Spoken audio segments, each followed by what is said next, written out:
नमस्कार, ईटीवी भारत में आपका स्वागत है। मैं हूं विशाल सूर्यकांत और आज हमारे सामने हमारे इस कार्यक्रम में खास मेहमान जुड़ रही हैं पैरालंपियन और पैरालंपिक कमेटी ऑफ इंडिया की अध्यक्ष डॉक्टर दीपा मलिक। बहुत बहुत स्वागत है दीपा जी आपका। नमस्कार। थैंक यू जी। नमस्कार।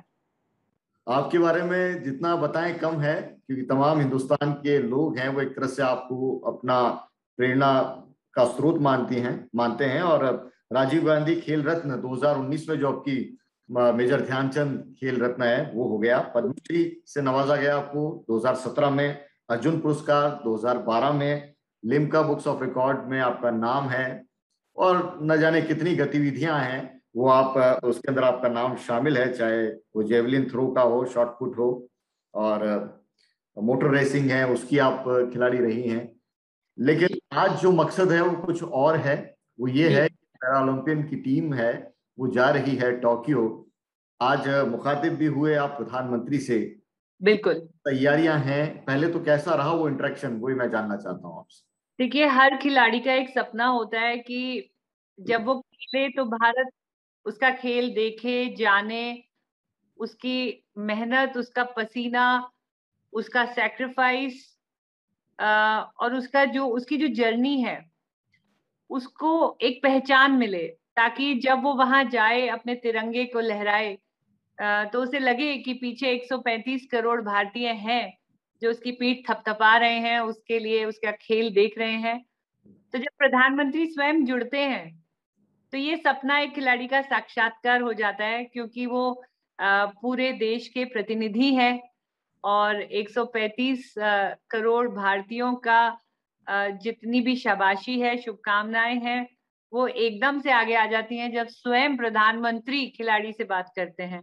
तो ये बहुत ही शुभ दिन है, बहुत ही यादगार दिन है मेरे लिए, अपने लिए भी, कि एक और मौका मिला मुझे आदरणीय मोदी जी से मुखातिब होने का। और इस बार एक बहुत रिस्पॉन्सिबल रोल में मैंने अपना योगदान दिया है खेलों के माध्यम से। मेरी जो जर्नी रही है एबिलिटी बियॉन्ड डिसेबिलिटी की, लेकिन ये रोल शायद मैं सबसे ज्यादा इसको अपना दायित्व या अपना सौभाग्य समझ रही हूँ, क्योंकि अब मैं दूसरों के सपनों के साथ जुड़कर, उनकी मेहनत में अपनी मेहनत जोड़कर एक ऐसी तैयारी में जुटी हुई हूँ जिसमें पूरे देश का नाम होने जा रहा है। जी, मेरा सवाल दरअसल यही था। बतौर प्लेयर तो एक इंडिविजुअल आपका डिसिप्लिन, आपकी अपनी तैयारी, आपका अपना टैलेंट, लेकिन एक टीम के अंदर अलग अलग तरह के लोग, और जाहिर तौर पर जब भारतीय टीम का वो हिस्सा है तो काबिलियत के मामले में तो कम नहीं होंगे, लेकिन उनकी ट्रेनिंग, उनको डिसिप्लिन में रखना, तमाम चीजें एक तरह का बड़ा चैलेंज है। तो इस तरह का जो मैनेजमेंट का एक एक्सपीरियंस आपका रहा है, कैसा अनुभव रहा तैयारियों के लिहाज से? देखिए, मैंने जब प्रेसिडेंट पैरालंपिक कमेटी का एक दायित्व संभाला तो उसके संभालते ही 10 दिन के अंदर कोविड का लॉकडाउन शुरू हो गया। हम्म, हम्म। आज इस वक्त सब टोक्यो की तैयारी में लगे हुए थे। तो वही वाली बात है, कुआं खोदो और पानी निकालो, क्योंकि कोई नहीं समझा पा रहा था कि पैंडेमिक के तहत कैसे एक फेडरेशन चलाई जाती है। सब कुछ नया था, लेकिन जो पुराना था वो अपने खिलाड़ियों का साथ, क्योंकि खिलाड़ी सब मेरे साथ खेले हुए हैं, जो नए भी हैं वो भी शायद मुझे खिलाड़ी के रूप में ज्यादा देखते हैं। तो उनके साथ एक कम्युनिकेशन, उनके साथ बातें करना, उनकी तकलीफें जानना, वो एक बहुत आसानी से मेरे तक पहुंच सकते थे, क्योंकि कोई ऐसा उनके अंदर संकोच नहीं था, कोई हिचक नहीं थी कि ये प्रेसिडेंट हैं, इनसे हम कैसे बात करें या क्या होगा। उन्हें पता था कि ये खिलाड़ी हैं, हमारी हर बात को समझेंगी। तो मैं बहुत सौभाग्यशाली हूँ कि ये पद मैं बड़ी आसानी से निभा पा रही हूँ। और साथ में जो बाकी गवर्निंग बोर्ड मेंबर्स हैं वो सब मेरे सीनियर रहे हुए हैं।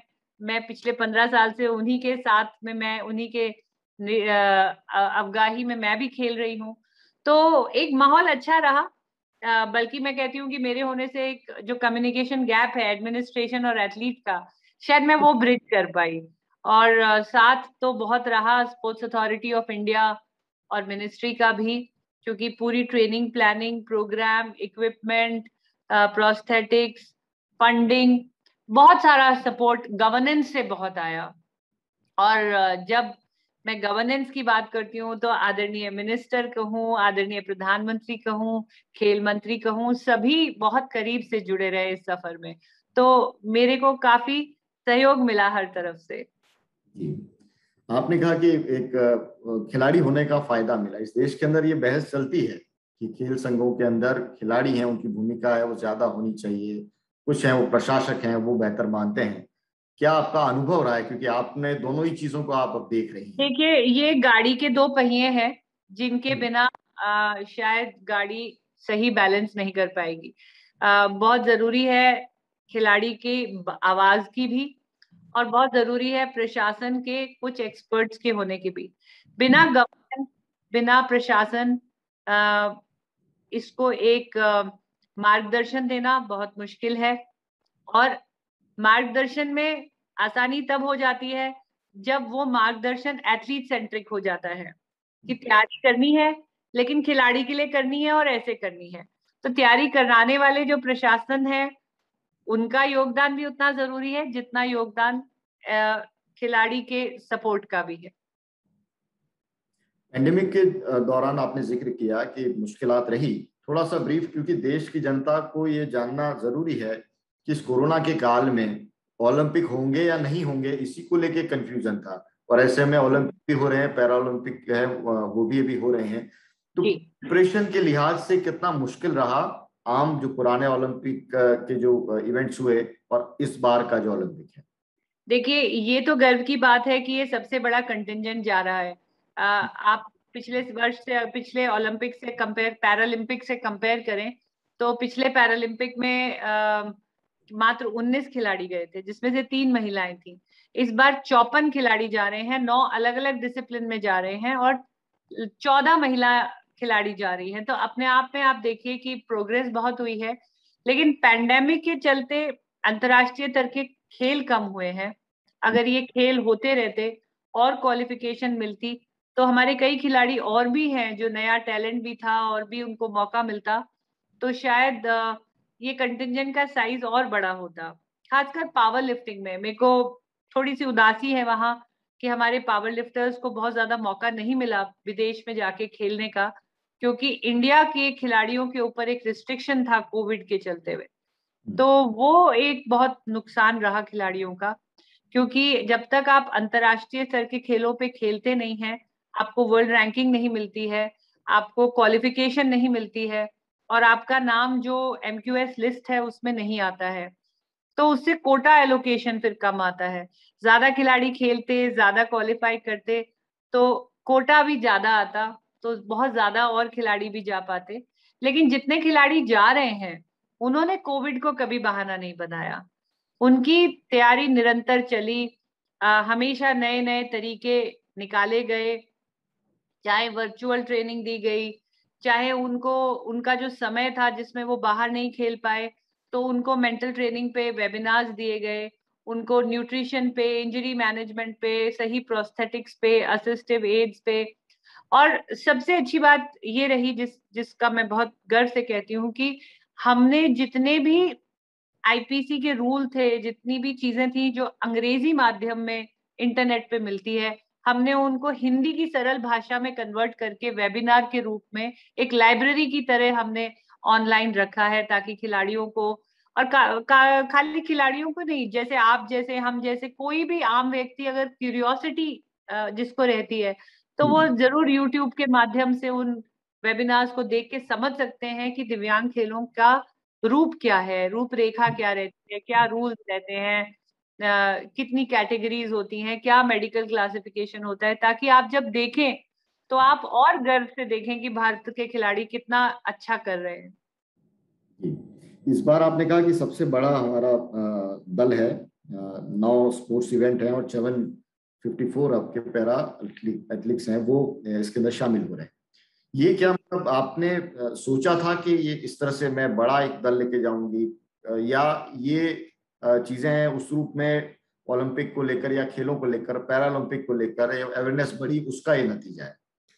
ये स्वाभाविक है या बहुत ऑर्गेनाइज वे में आप इस बार? नहीं, देखिए, थोड़ा तो ऑर्गेनाइज वे डेफिनेटली प्लान करना ही पड़ा था। सही वक्त पे सही खिलाड़ियों का चयन करना, टैलेंट आइडेंटिफाई करना उसको नर्चर करना, उनको कैंपों में रखना, उनको संभाल के रखना, बायो बबल में रखना, उनको शिक्षित रखना कोविड के प्रति, और अगर हो भी गया है तो फिर उनकी सेहत का बहुत ध्यान रखना, उनको सही वक्त पे हॉस्पिटलाइजेशन देना, दवाई देना, क्वारंटीन देना, उनका मनोबल बढ़ा के रखना।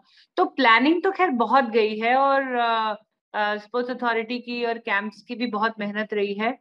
लेकिन ये जरूर कहूंगी कि 2016 के बाद जैसे ही प्रधानमंत्री जी ने अपने मन की बात में पैरालंपिक के बारे में लिखा, कहा, अपने ट्विटर हैंडल से कहा, तो जब गवर्नमेंट की पॉलिसी का फोकस और एक प्रधानमंत्री और खेल मंत्री स्वयं जब इन खेलों को बढ़ावा देते हैं, तो ऑर्गेनिकली डेफिनेटली उसकी अवेयरनेस बढ़ती है। आज जब मैं रियो की तैयारी करके जा रही थी देश के लिए, तब इतनी बातचीत नहीं थी पैरा खेलों के बारे में, लेकिन आते ही जैसे ही प्रधानमंत्री जी ने हमारी सराहना करी, हमारे को बराबर का सम्मान मिला, एकदम से जो इन खेलों के प्रति मीडिया का भी जो रुझान है, क्योंकि आम व्यक्ति तक ये बात मीडिया पहुंचाती है, वो सबसे बड़ा सोर्स है हमारा अवेयरनेस लाने का। तो बहुत धन्यवाद देती हूँ इस बार मीडिया का भी, क्योंकि इस बार मुझे लगता है पैरालंपिक खेलों को भी उतना ही प्यार मिला है जितना ओलंपिक खेलों को मिला है। और ओलंपिक में तो भारत ने जिस रूप में प्रदर्शन किया है, टोटल 7 मेडल मिले, जिसमें गोल्ड है, और हॉकी में 41 साल के बाद में एक मेडल मिला है। जी। किस तरह की फीलिंग है, और पैरालंपिक जो होने जा रहा है उसको लेकर खिलाड़ियों में इस अचीवमेंट का क्या कोई असर देख पा रहे हैं, उनकी पॉजिटिविटी में, उनके माइंडसेट में?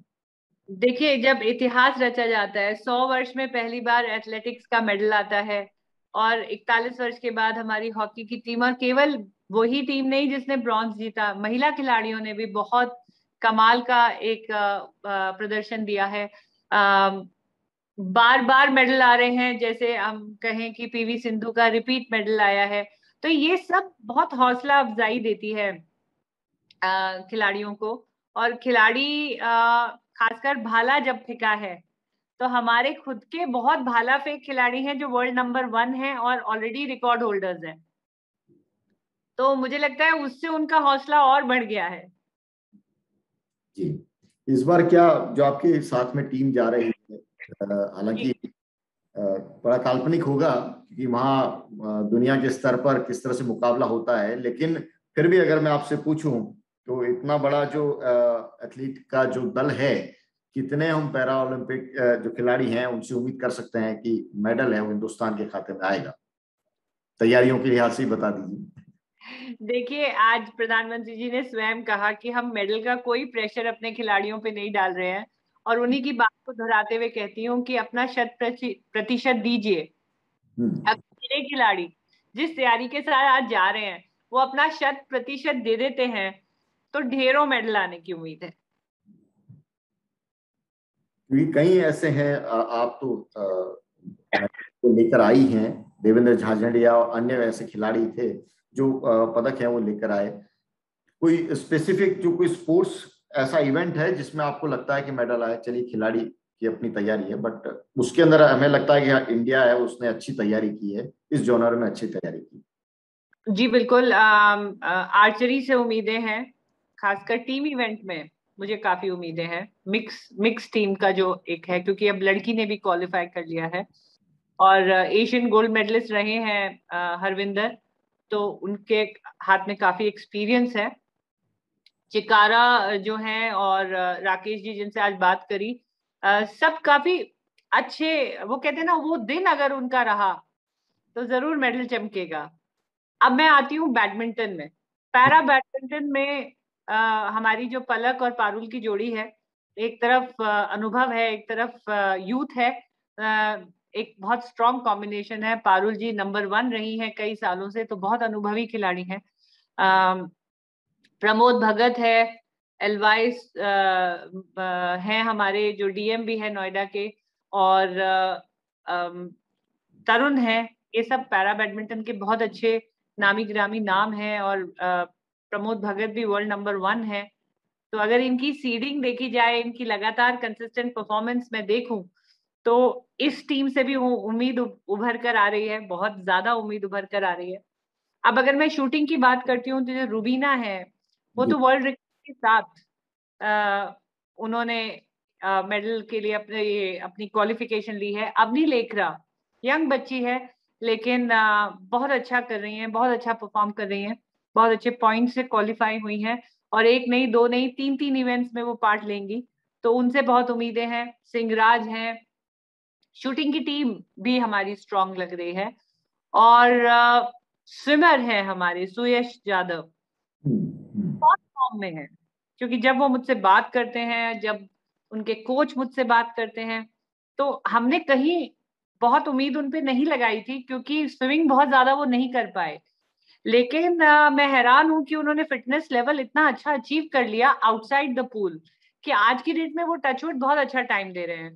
तो देखिए, इतिहास रच सकता है स्विमिंग पूल में भी।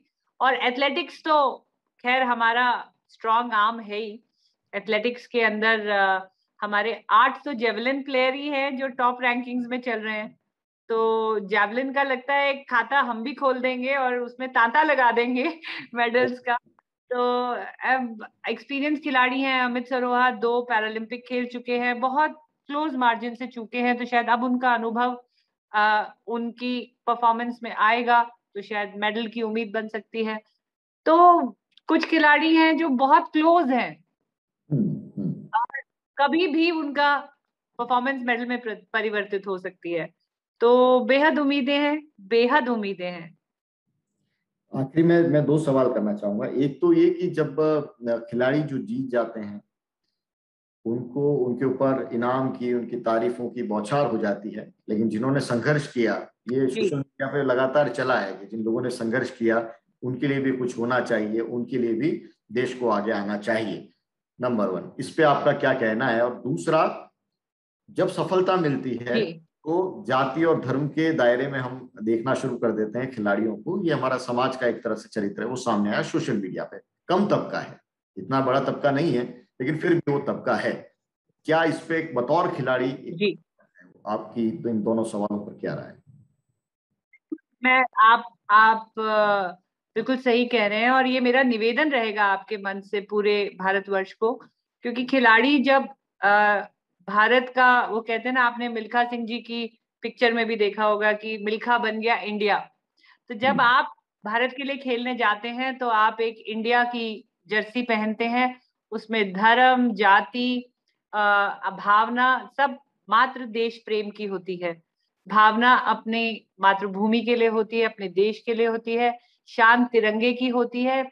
और एक भारतवासी के रूप में अ, हम अपनी तैयारी करते हैं। तो प्लीज मेहनत को सराहिए। वैसे भी sports is a leveler. Sports is a medium to bring people together.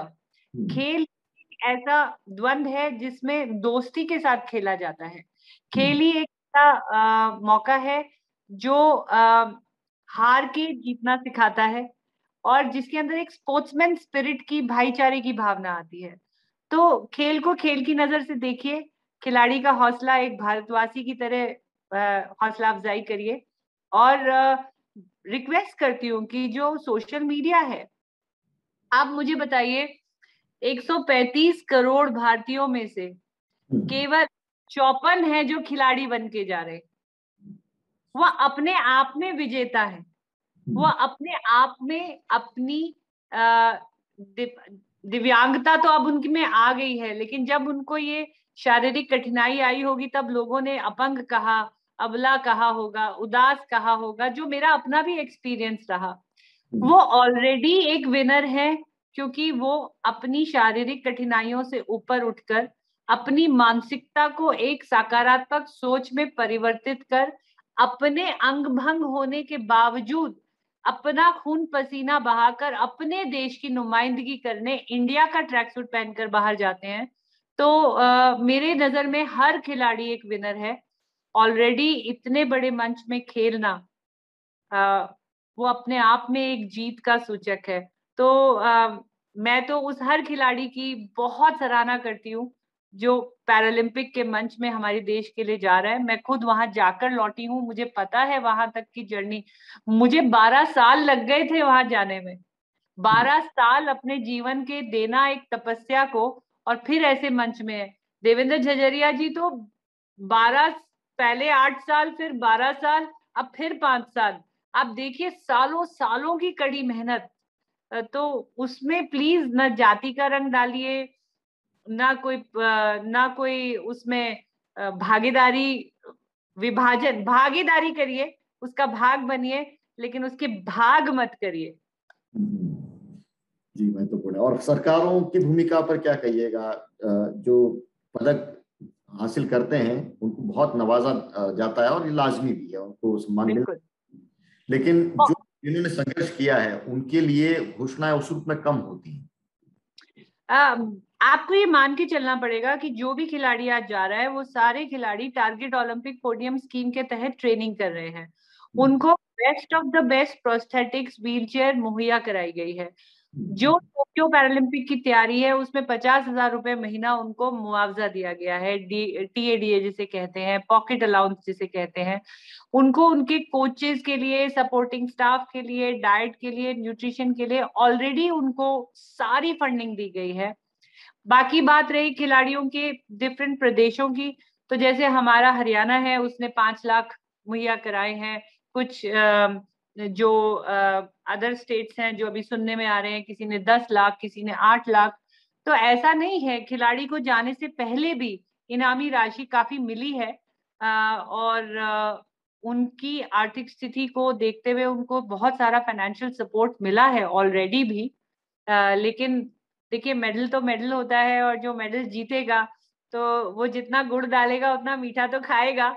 तो तो मेडल के ऊपर भी, पर मेरा यहाँ से एक निवेदन है कि हरियाणा, यूपी ने अभी अनाउंस कर दिया है, दिल्ली भी आगे आया है।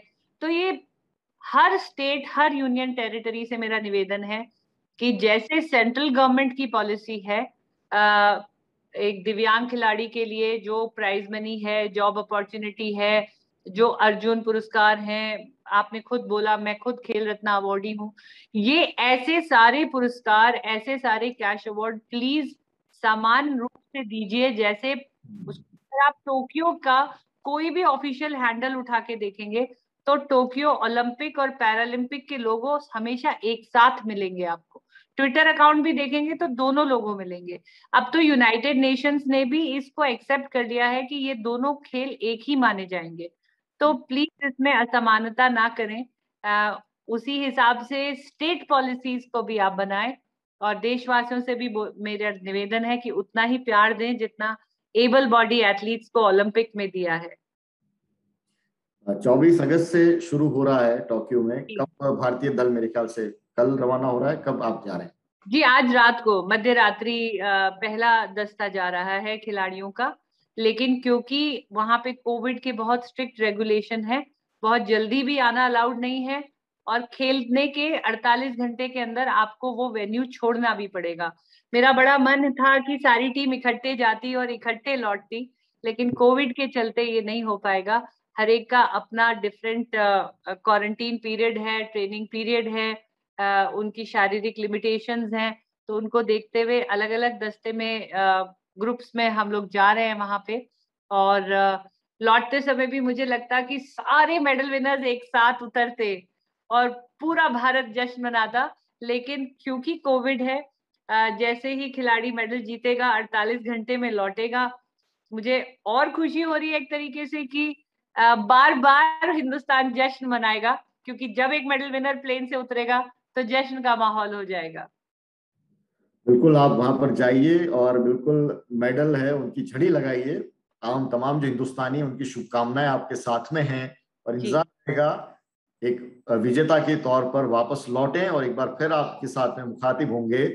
पदकों की फहरिस्त के साथ में दीपा मलिक एक बार फिर उनसे मुखातिब होंगी टीवी भारत के तमाम दर्शकों से, ऐसी उम्मीद करते हैं। बहुत बहुत शुक्रिया मैम, आपने समय दिया, इतना व्यस्त समय में। थैंक यू विशाल जी, बहुत धन्यवाद इन खेलों के बारे में जागृति पैदा करने के लिए। आप इसके बारे में बातचीत कर रहे हैं, लोगों से हमें मुखातिब कर रहे हैं, तो जरूर पैरा स्पोर्ट्स के प्रति हिंदुस्तान का प्यार और बढ़ेगा। शुक्रिया मैम, बहुत बहुत शुक्रिया। नमस्कार। शुभकामनाएं।